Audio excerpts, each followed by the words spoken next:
Good morning. It's Unfeeling here. Make another YouTube video.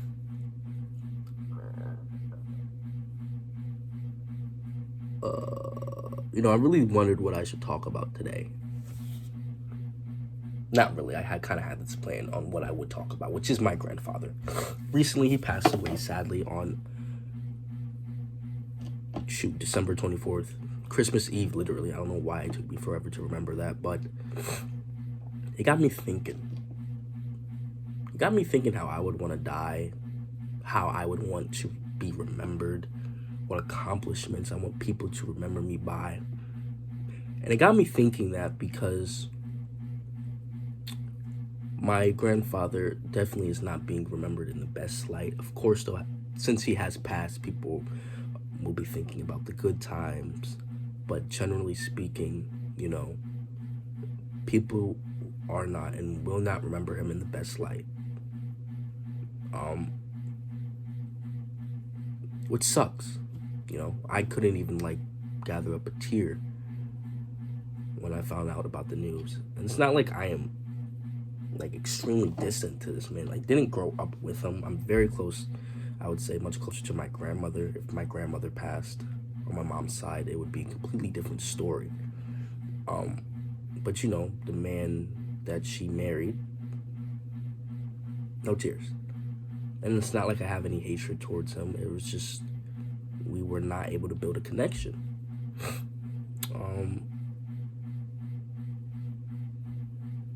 Some people may say, well, that's your fault. How do you not build a connection with your grandfather? And it's like, well, I shouldn't have to, for one, of course. I feel like it is the parents' job to make sure that we are, connected to their parents. I don't think it's the kid's job. I'm not a kid anymore, though. Anyway, I could do whatever I want. But by the time I came to an age when I could visit him and do whatever, and this could be me making up an excuse, I guess I would say it didn't feel worth it.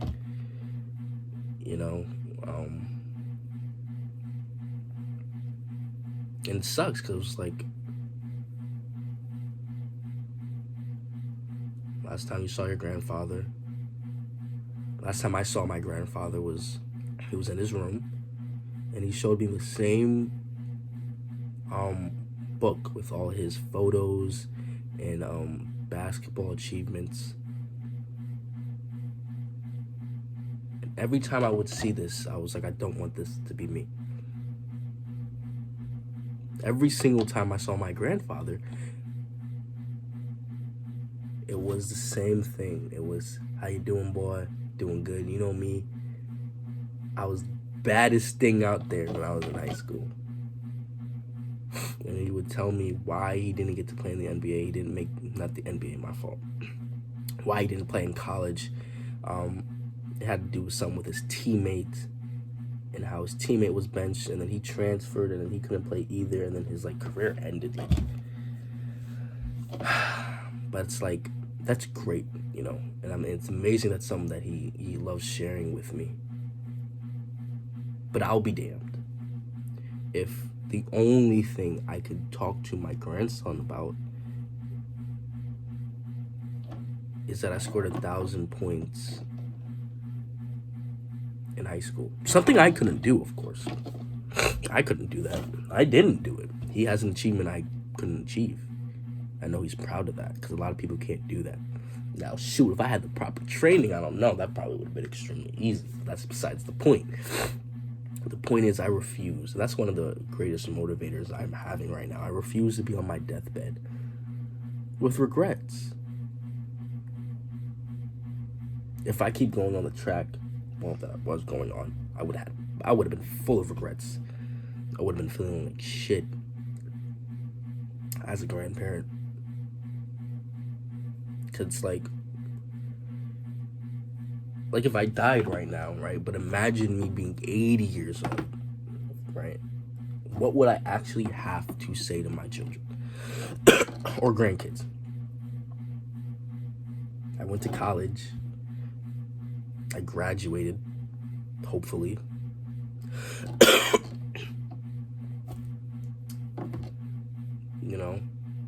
I started a YouTube channel and didn't blow up like I wanted to. Like I have no actual achievements. So it was like, well, Noah, what achievements do you want to create for yourself so you don't end up like your grandfather?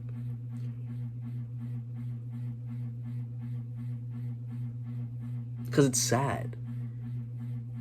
Despite it being something so meaningful to him, which I love, it's sad that that's all. You know, he's old. He's like, I think he hit 90. He's been alive for 90 years, and that's the only thing he could share with me time and time again. Which two things shows? It shows how much it was, how important that was for him. How important that was for him. But then again, that shows his dream. That was his dream. Going to the NBA, that was definitely my grandfather's dream. Playing in college, that was definitely his dream. Right? I don't want to be him. Not that I don't want to be my grandfather. I would rather be me, of course. But it's like,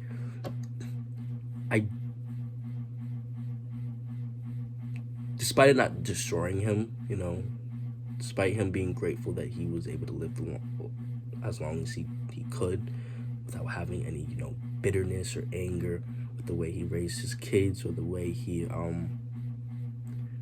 couldn't make the way he couldn't play in the NBA and stuff. And I'm sorry I'm making this sound so more depressive, but that's my perspective on it, you know. This couldn't have been his, like, this might have not been his mindset at all. He could have been chilling. I'm an old man now, you know, who cares about all that, like, but this is my perspective on it, you know. It's like, I don't want that to be me.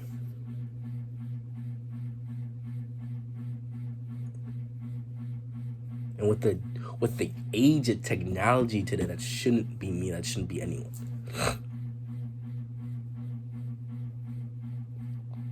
Everyone has a dream. Everyone has something they want to do. Everyone has something they want to prosper. And it's like, some things have to change. Eating your meat every day gotta change. Smoking every day gotta change. Meditating every day. That's the way. That's the wave. Meditation is the wave. I meditate and I feel 10 times more comfortable. I feel relaxed. Getting more sleep is the wave now. Luckily, I'm able to try to get more sleep now, but like, the only reason why I'm trying to get more sleep is so I can, you know, get a little bit more inches, because there's going to be a time where I'm going to have to sacrifice sleep to really, you know, get myself up there. There's going to be a time. That time is not now. I don't need to be sacrificing sleep, especially for like bullshit. Like, if there's a time where I can sleep, I need to just go to sleep. And it's hard, you know, it's hard. You have so many outside temptations. That's why I'm going this dopamine detox. Like an actual detox. Like, I'm not drinking, I'm not eating, I'm not partying. I'm not doing none of that shit, man. And I know it's been said time and time again. And what's frustrating, it's like, damn, do I need to get new friends? Which is like, no, you don't need to get new friends, Noah, because most likely they're going to be doing the same thing as you, right? Which is still partying and doing whatnot. There probably are a group of people who, you know, are just meditating and just doing their own thing, but it's hard to socially, you know, find them because they're doing their own thing. They're not out and about.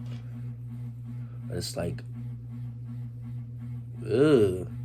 I'm so tired of it. This is my final year, though, like my final semester, and it's like, it's frustrating. It's like, well, this is your final semester, Noah, and this is what everyone's gonna be saying to me. This is your final semester, Noah. You never have this experience again. Might as well have a good time, which is fine, which I agree, which is amazing. But the only problem with that is that if I go that route, I'm going to regret it. I've been regretting it every single time I do it. It's not about going out and partying. It's like, it's just simply not appealing to me, yet I do it because people want me there. People want to have a good time with me, which I respect and which it's what I like, but it's like that's not what I like anymore, man. Getting drunk for your 40th time, standing and meeting a bunch of strangers, and it's like it's a social event and social gathering, but people don't socialize. Everyone has this preconceived notion of you before you even start talking to them. They're either judging you a certain way, which is fine, that's humans, but it's like it's not natural. Everyone's playing a fucking game because everyone's fucking insecure about what happened to them in a past relationship. And it's like, damn, I don't have time to deal with these people who have obviously, they need to heal, they need to work on themselves, and they're out here partying. And that's me. I got things I need to work on, fix it, and I'm going to a party. And there's nothing wrong with going to a party sometimes, but it's like, fuck. If you work on yourself and do what you need to do, and then, oh shoot, I got some time to actually go to this party with some friends, and actually do something. That's another thing. I hate going to these clubs and just doing nothing. What am I, 60? A club is for old people, and I don't know why we are adapting to this club life already. Clubbing is for old people because they don't have a way to socialize with friends. People are busy, people have shit to do, so it's like, let's go to the club, meet people, go here, because we're grown and do that. We are young, right? We have our bodies. Let's go fucking roller skating, bro. Let's go bowling. Let's do fun activities where we can build memories, right? I haven't been building real memories. I've been building, get drunk, see a pretty girl, talk to her, go through the 5 stages of grief, depending on her response, and I continue about with my fucking business. And it's like, that's boring. It was so much more fun when you made friends with girls, and you would see if you like this girl, maybe you don't. Oh, I actually like this one, and it was it seemed genuine. But now it's like you can't become friends with females, because if you do, you're automatically in the friend zone. I'm going off on a tangent. You're automatically in the friend zone, and it's like, then you start to, oh shit, now I gotta go catch pussy. Nah, I can't get pussy, so I'm a loser. I'm a loser, bro. I can't get the cooch. And it's like, fuck. If you're one of the guys that go on YouTube to how to talk to women or how to do this and how to do that, holy shit. It's like, damn. You have a lot of other things you should worry about. If you go on YouTube because you can't talk to women, talking to women is not your priority. Does that make sense? If you had all your other shit figured out, you wouldn't even care about talking to women. You would realize that it's pointless. Now, wanting to be sociable is different. In the end, you're going to actually have to try and talk to people. But if you're trying to learn how to fuck girls, there's no point. There's no point. That's pointless. 100% pointless. Guys on YouTube, this is what you gotta do. You just gotta do this and that. How to get laid? It's like, bro, they're just making a buck off you. They could be giving you some real tips, though. I'm not gonna lie. It's not like some of the shit they're saying is bullshit, right? But when you look at the greater scheme of things, who the fuck cares that you fucked 100 women? Nobody cares. When you get to that high amount, a girl might not even, she might feel disgusted by that. Because no girl wants to be in a position where, yes, they want experience, but that's too much. They're gonna be mindful about how they feel and how they're gonna feel about you, and they may not want you. That's too much. It's too much for them. Now, 50 bodies is probably still a lot. 100 is a lot of bodies, especially if you're fucking 20 or 20 something. You should not be having sex that much. And it's like, you can get experience, by the way, by fucking the same girl over and over again. Now, of course, some of the stuff you do is for, and it will only work on that girl. But it's like, the purpose is to find a girl, too, that nobody else can bag. That's what I like. That's what attracts me. That's what it's like, this woman can become mine and love me, and nobody else can touch her. Just for me. That's what men want. That's what you want. You don't want 100 bodies. Now, you do naturally want what you don't have, which is the ability to have sex whenever you want. That's something that men crave. You don't have sex as much as you want, so you want to have more sex. That's perfectly fine. That's normal. But I promise you, on your deathbed, when you're a grandfather, that's not the thing you're gonna be telling your kids. You're gonna be telling them the opposite. You're gonna be telling them that girls ain't shit, that you got nothing to worry about, that who cares about sex. That's the stuff you're actually gonna tell your son or your grandson. You're not gonna be telling them how to pick up chicks. You're not gonna be telling them how to get 100 bodies, because that stuff is not important. It's not. And men know this, but it's like, hey, I'm gonna be honest, people want to talk about the Matrix and shit all the time. If that's what you're looking up, if that's what you're like feeding into yourself, if that's what you're educating yourself off, you're still in the fucking Matrix. You're still in the Matrix. Andrew Tate, Sneeko, those people are in the Matrix, bro.